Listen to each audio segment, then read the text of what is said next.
نحمدہ ونصلی علی رسولہ الکریم۔ عزیزان محترم، میں Muhammad Aslam Dodi, chairman liberal party Pakistan آپ سے مخاطب ہوں اور آپ دیکھ رہے ہیں liberal party Pakistan YouTube channel. عزیزان محترم، آپ کو پتہ ہے کہ اس چینل کے توسط سے آپ کے سامنے لبرل پارٹی پاکستان کا منشور بیان کیا جاتا ہے اور میں اسی مقصد کے لیے وقتاً فوقتاً آپ کے سامنے اپنے خیالات کا اظہار کرتا رہتا ہوں۔ عزیزان محترم، liberal party Pakistan YouTube channel آپ کا اپنا چینل ہے۔ میں توقع ظاہر کرتا ہوں اور امید کرتا ہوں کہ آپ اس چینل کو سبسکرائب کریں گے، لائک کریں گے، شیئر کریں گے اور بیل آئیکن کو بھی دبا دیں گے تاکہ پارٹی کی طرف سے دی جانے والی معلومات اور گزارشات بر وقت آپ کے پاس پہنچیں اور آپ کے دوست احباب اور عزیز و اقارب ان سے مکمل طور پر استفادہ کر سکیں۔ عزیزان محترم، آج آپ کے سامنے میں جو 7 پروگرام پیش کر رہا ہوں ان میں سے چھٹا پروگرام یعنی لبرل نظام حکومت وہ پیش کرنا مطلوب ہے۔ میں اس کے 9 ایپیسوڈ آپ حضرات کے سامنے رکھ چکا ہوں، آج اس کا 10واں ایپیسوڈ آپ کے سامنے رکھوں گا۔ عزیزان محترم، میں اس سے قبل آپ کے سامنے ریاست کی ابتدا کے نظریات، پہلا مذہبی نظریہ ہے، پھر دوسرے سیکولر نظریات تھے، 5-6 وہ میں نے آپ کے سامنے رکھے ہیں، یعنی کہ ریاست کی ابتدا کا تاریخی ارتقاء کا نظریہ اور نظریہ جبر و قوت، مادر سری نظریہ، پدر سری نظریہ، یہ تمام کے تمام نظریات جو تھے ریاست کی ابتدا کے بارے میں وہ میں نے آپ کے سامنے رکھے ہیں۔ تو عزیزان محترم، اب آپ کے سامنے میں اپنا نظریہ رکھ رہا ہوں، یعنی کہ جدلیاتی لبرل نظریہ، یعنی مصنف کا وضع کردہ، میرا وضع کردہ، تخلیق کردہ ریاست کی ابتدا کا نظریہ اور ریاست کی ابتدا کا جدلیاتی لبرل نظریہ۔ عزیزان محترم، پوری کائنات کو میرے نظریہ کے مطابق، میری تحقیق کے مطابق اور میری معلومات کے مطابق، یعنی کہ مصنف کی تحقیق، مصنف کی جو ہے ریسرچ، اس کے مطابق اللہ تبارک و تعالیٰ نے کہ پوری کائنات کو اربوں کھربوں قوانین فطرت سے بنایا ہے۔ جی ہاں، اللہ تبارک و تعالیٰ نے بلا وجہ یا بغیر کسی ترتیب کے کائنات کو نہیں بنا دیا، اس کی ایک ترتیب رکھی اللہ تبارک و تعالیٰ نے اور اس کو قوانین فطرت کا مجموعہ بنایا۔ اربوں کھربوں قوانین فطرت سے کائنات وجود میں آئی ہے۔ کائنات کی تمام چیزیں، ہزاروں لاکھوں کروڑوں قوانین فطرت کا مجموعہ ہے۔ پانی ہے، اسی طرح ہائیڈروجن ہے، گیسیں ہیں، مادی چیزیں ہیں، ہوا ہے، مٹی ہے، پانی ہے، سمندر ہے، پہاڑ ہے، فصلیں ہیں، یہ ساری کی ساری چیزیں قوانین فطرت کا مجموعہ ہیں۔ جی ہاں، بغیر کسی ترتیب کے، بغیر کسی مقصد کے یہ چیزیں نہیں ہیں، قوانین فطرت کا مجموعہ ہے۔ شروع میں غار کا انسان ان قوانین سے واقف نہ تھا، وہ ان قوانین کے بارے میں کچھ نہ جانتا تھا اور وہ قدرتی آفات سے ڈر جاتا تھا، خوف زدہ رہتا تھا، اپنے ماحول میں دور دراز جانے سے بھی ڈرتا تھا، خوف زدہ رہتا تھا کہ پتہ نہیں کیا ہو جائے گا، کیونکہ جب درختوں کے تنے اوپر سے نیچے گرتے تھے، تند و تیز ہوائیں چلتی تھیں تو وہ گھبرا جایا کرتا تھا، اولے گرتے تھے، بارش آ جاتی تھی، آندھیاں چلتی تھیں، طوفان آتے تھے تو اس کا گھبرا جانا ایک فطری امر تھا، تو اپنے ماحول میں دور دراز جانے سے ڈرتا تھا اور ارد گرد کے درختوں کے پتے اور پھول اور جڑیں اور پھل وغیرہ کھا کر اپنا گزارا کرتا تھا اور قرب و جوار کے چھوٹے چھوٹے جو جانور ہوتے تھے ان کا وہ شکار کر لیتا تھا اور اپنا وہ گزارا کرتا تھا۔ پھر تند و تیز بارشوں کے آنے سے، آندھیوں کے چلنے سے، بادلوں کی گرج چمک، بجلی کے کوندنے، درختوں کے تنوں کے نیچے گرنے، پانیوں کی روانی، سورج کے روزانہ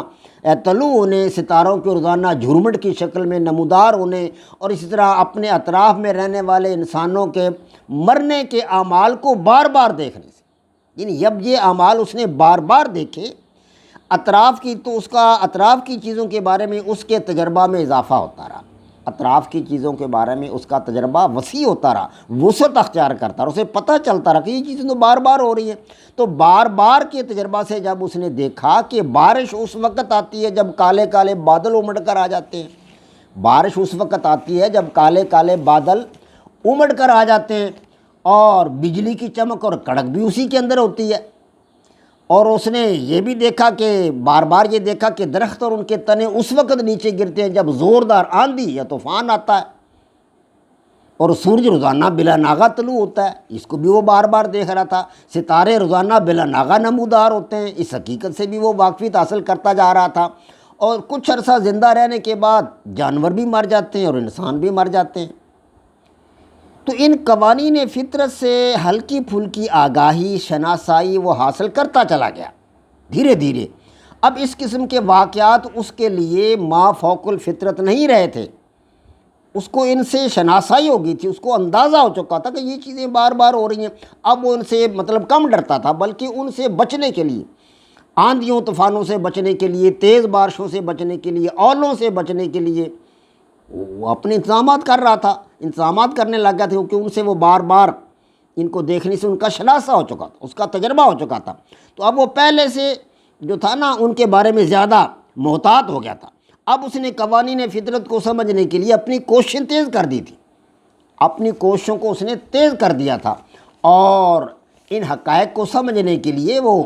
گھر سے باہر نکلتا، دور بھی چلا جاتا، کیونکہ اب اس کو پتہ تھا بھی سورج طلوع ہونا ہے، ستارے تو نکلنے ہیں، اور شام تو ہو جانی ہے، رات تو ہونی ہے، تو میں آ جاؤں گا واپس، یہ درختوں کے پتے وتے اور جڑیں پھول وغیرہ کھا کے گزارا کر لوں گا، شاید کوئی جانور مل جائے تو اسے پکڑ لوں گا۔ تو وہ چھوٹے موٹے جانوروں کو پکڑنے کے لیے، ہرنوں کا شکار کرنے کے لیے، خرگوشوں کا شکار کرنے کے لیے اب اپنے غار سے نکل کر دور جانے لگ گیا تھا۔ گویا کہ اس نے فطری قوانین کو سمجھنے کے لیے اپنی کوششیں تیز کر دی تھیں۔ تو یہی تجربات در حقیقت اس کے شعور کو بتدریج بڑھاوا دے رہے تھے، ان کی نشو و نما کر رہے تھے، اس کے شعور کی نشو و نما کر رہے تھے، اس کو بڑھاوا دے رہے تھے، وسعت دے رہے تھے، اس کے اندر اضافہ کر رہے تھے۔ تو ایسی تجربات کی بنیاد پر آہستہ آہستہ دھیرے دھیرے انسان کو اپنے قریب رہنے والے دوسرے انسانوں کے ساتھ جو تھا نا قرابت داری کا پتہ چلا، اسے اندازہ ہو گیا کہ یہ بوڑھی عورت جو ہے یہ یہ تو میری ماں ہے۔ اسے اپنی ماں کے رشتے کا ادراک ہوا، بچوں کے رشتوں کا ادراک ہوا، بیوی کے رشتے کا ادراک ہوا، دیگر جو عزیز و اقارب تھے ان کے رشتوں کا ادراک ہونے لگ گیا اس کے پتہ چل گیا کہ یہ تو میرے قریبی ہے، یہ ہر وقت میرے پاس رہتے ہیں، یہ میری ماں ہے، یہ میری بیٹی ہے، یہ میرا بیٹا ہے، یہ میری بیوی ہے۔ گویا کہ قرابت داری کا احساس ہونے لگ گیا اسے۔ شروع میں تو یہ بات نہ تھی، اور اس طرح خاندان جو تھا وہ وجود میں آ گیا دھیرے دھیرے۔ تو جو انسان قوانین فطرت کو سمجھتا چلا گیا تو اس کے شعور میں اضافہ ہوتا چلا گیا، اور وہ اپنے ماحول اور اطراف سے واقفیت حاصل کرتا چلا گیا۔ تو یہ سب کچھ جو تھا یہ بتدریج ہوا، بتدریج دھیرے دھیرے گریجولی ہوا۔ تو اس طرح انسان کی سمجھ جو تھی یا اس کا جو شعور تھا اس میں اضافہ ہوا، اور اس کو پتہ چلا کہ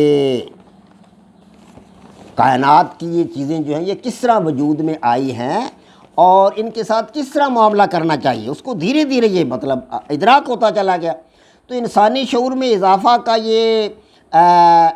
یہ تدریجی عمل جو تھا وہ مصنف کے نظریہ کے مطابق، یعنی میرے خیال کے مطابق، میرے نظریے کے مطابق بہت سارے مراحل سے گزر کر آج 21ویں صدی کے دور میں داخل ہو چکا ہے۔ جی ہاں، یہ لاکھوں کروڑوں مراحل، کوئی 1 2 4 10 مراحل نہیں، لاکھوں کروڑوں مراحل سے گزر کر یہ تدریجی عمل جو ہم تک پہنچا ہے۔ یہ تمام مراحل انشاءاللہ تعالی العزیز اب میں وقت کے سامنے آپ کے سامنے رکھوں گا، جو وقت گزرے گا یہ تمام مراحل کہ انسان جو اپنے ان تجرباتی مراحل سے کس طرح گزرا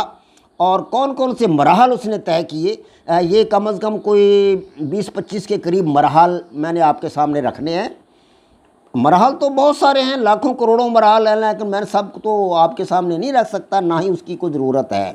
یعنی ان کو مختصر کر کے میں نے چند مراحل میں تبدیل کیا ہے۔ تو یہ سارے کے سارے مراحل انشاءاللہ تعالی آپ کے سامنے رکھوں گا کہ کس طرح کے تدریجی مراحل سے گزر کر انسان جو ہے وہ آج 21ویں صدی کے دور میں داخل ہوا ہے۔ تو انشاءاللہ اگلے ایپیسوڈ میں 11ویں ایپیسوڈ میں یہ مراحل سٹارٹ کروں گا، شروع کروں گا، اور آپ کے سامنے ان کا جو ہے وہ تفصیل انشاءاللہ تعالی العزیز رکھوں گا۔ وما علینا الا البلاغ۔ پاک فوج زندہ باد، پاکستان پائندہ باد۔